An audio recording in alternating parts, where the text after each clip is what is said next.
करे दुआरी पर तो हम लोग के चक्कर में है ना अब देखा जा हम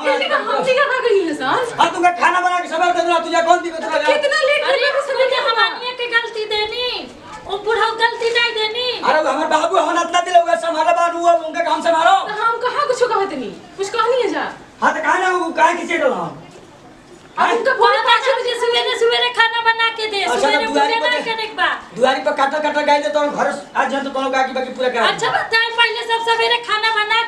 के खाला कि पहले सब पूजा पाठ करेला हां तो पूजा पाठ में घर को क्या उठ के बना तो मत तो पहले पूजा पाठ नहीं देखे ना खाना बना 7 बजे से कौन ना बेसी मैं 6 बजे भूख गेला उनके 7 बजे इनके घर थलिया पूरे के चाहिए हां हां जे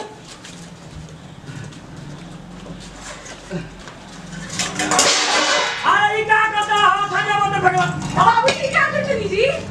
अरे बाबूजी का अरे क्या अरे काला चला लगे ना चूल्हा लगाओ तो अरे जाओ या फूटा अरे बाबूजी क्या करते नहीं बात अरे कुछ सामान फेंको आयो ना अरे बाबूजी अब हम आपके सवेरे खाना बना के दे अच्छा सुनो बाबू सवेरे खाना कोई टूटी नहीं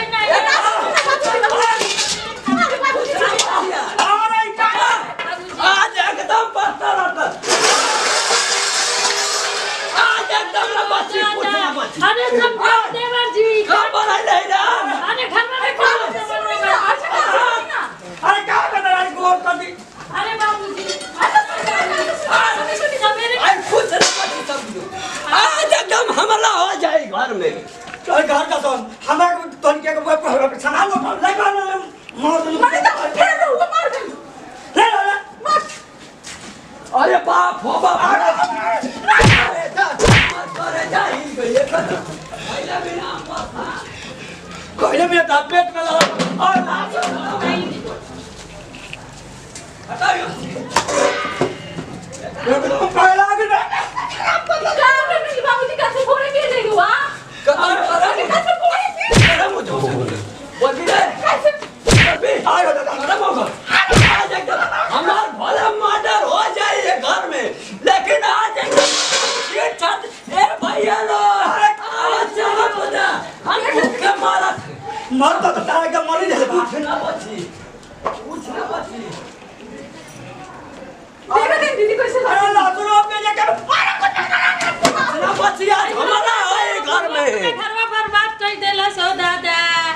हाई कुल काम तोहनी के चलते कुल कुल भइबा तू आऊ मैंने हमनी का काबिल से हम तेरे सरिया से खाए हम खाती के लिए खेत पले हमरा की बाकी पूरा कर लो तोहनी के चलते हम तुरंत आता न तो पीठी पर कच्चा मारी छोड़ा ना भोजन समय से ना मिल ताई देवर जी और बुढ़ावा दोनों एक के जैसे एक के दिमाग के हो गई जानते नहीं दीदी बाबूजी मर्जी है भाई बुढ़ावा पता नहीं क्या मरी है सब एकदम घर बर्बाद करके रख देता है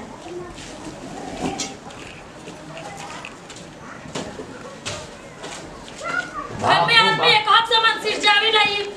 अरे छोटी बात क्या करते नहीं बाबूजी बाप क्या बाबूजी आज हम पगला